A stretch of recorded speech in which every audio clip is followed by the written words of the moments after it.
Joko Widodo dan istrinya Iriana mengaku telah berhaji pada tahun 2003. Pernyataan tersebut mereka perkuat dengan dua foto editan yang sengaja diposting di Instagram @jokowi dan beberapa pemberitaan media massa. Foto pertama adalah momen Jokowi dan Iriana duduk menggunakan baju ihram dengan latar belakang rombongan jemaah haji. Dan foto kedua adalah momen Joko Widodo ada dalam satu tenda bersama presenter kondang Tantowi Yahya, di mana dalam foto tertulis Januari 2003. Namun saat Joko Widodo mengatakan beribadah haji bersama Tantowi Yahya pada 2003, saya menemukan jejak digital bahwa Tantowi Yahya pada waktu yang sama, yaitu Januari 2003, mendirikan klub musik country Indonesia di Jakarta.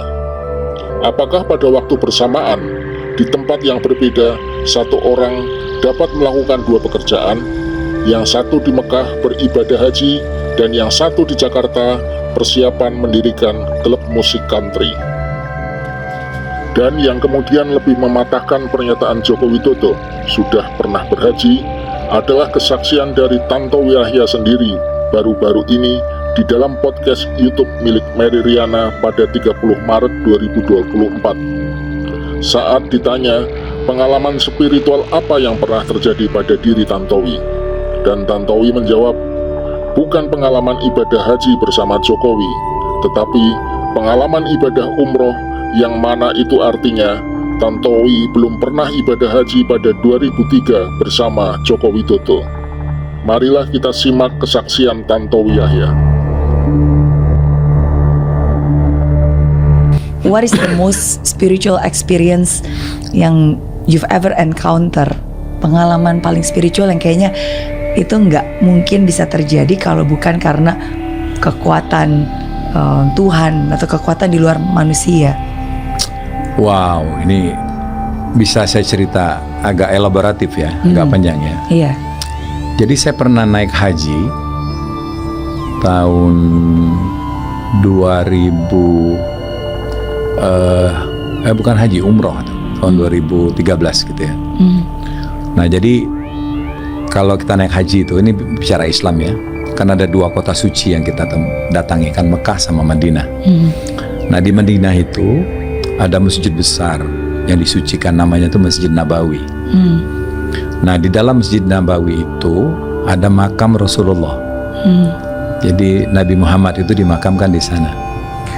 Nah ada space kecil antara makam Rasulullah dengan tempat podium dia suka memberikan khutbah.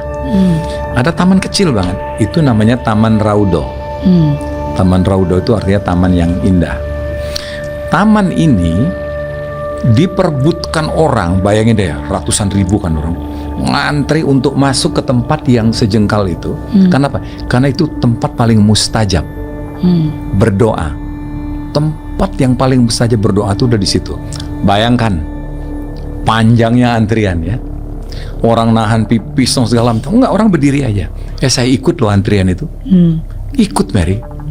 Ikut begitu sampai ke depan pagar itu. Terus saya mau melangkah, saya urungkan, saya batalkan niat saya. Saya balik ke belakang, ya, balik ke belakang. Tapi saya bilang, sayang ini.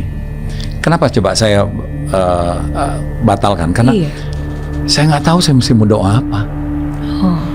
Saya nggak tahu. Mendingan orang di belakang saya gitu, yang mendapatkan kesempatan itu.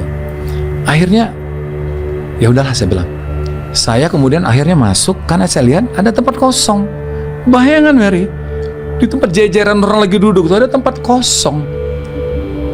Aneh kan? Saya menuju ke sana. Duduklah saya di situ. Begitu saya duduk, saya bengong lagi. Udah saya keluar. Karena saya memikirkan antrian yang begitu panjang itu. Lebih bagus I give up this space gitu to them kan. Yang lebih perlu. Tahu nggak? Begitu saya memutuskan, lagi bingung nggak gitu, ada tangan di samping kanan saya pegang saya, ganteng, orang Arab, Harun berbahasa Palembang. Oh iya. Dia pegang tangan saya. Bahasa Palembang itu, nak kemana? Katanya. Pak Tantowi, mau kemana Pak Tantowi? Loh, orang Palembang. Iya, aku orang Palembang, kata gitu. Nak kemana? Udah duduk sini. Aku pengen keluar. Kenapa? Aku nggak tahu mesti baca apa di sini. Aku nggak siap. Lebih bagus orang itu aja masuk sini. Enggak lah. Tahu nggak, dari sakunya dia keluarkan buku. Saya ingat bang, bukunya tuh berwarna silver. Judul bukunya itu Doa-doa di Raudhah. Doa-doa di Taman Raudhah. You know what? Semua doa itu dalam bahasa Indonesia. Wow. Karena saya nggak bisa baca Arab. Iya.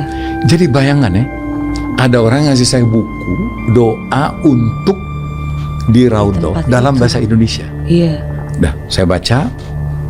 Gampang banget bacanya kan. Nah, habis itu selesai, karena saya nggak bisa lama-lama juga kan. Iya. Saya kasih ke dia, Pak, terima kasih buku ini. Udah, nah, ambil aja. Di Palembang di mana? Saya bilang. Nah, disebutkanlah, itu ada di situ kan ya. Ada di alamat di buku itu. Saya lihat, ada tuh alamat itu. Jadi dia di satu pesantren, di satu jalan. Nah, udah, saya. Oke, makasih. Saya bilang, Assalamualaikum. Nah, saya tinggal buku itu saya bawa. Selama saya di Mekah, di Madinah, buku itu ada. Dan saya ingat alamat itu. Tahu nggak, begitu saya pulang ke Jakarta, buku itu tidak ada.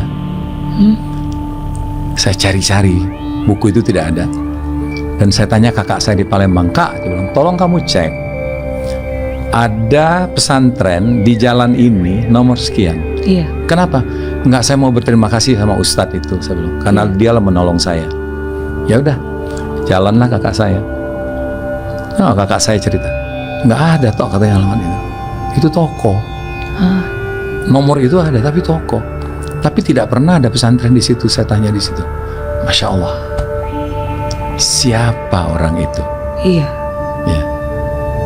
Itulah kebesaran Tuhan kan. Wow. Ya. Dia kirim malaikat. Iya. Malaikat kan bisa semuanya kan. Mau bahasa apa aja kan bisa. Iya. Mau barang apa aja dia punya. Iya. Jadi insya Allah loh, dalam hidup saya itu saya pernah ketemu malaikat.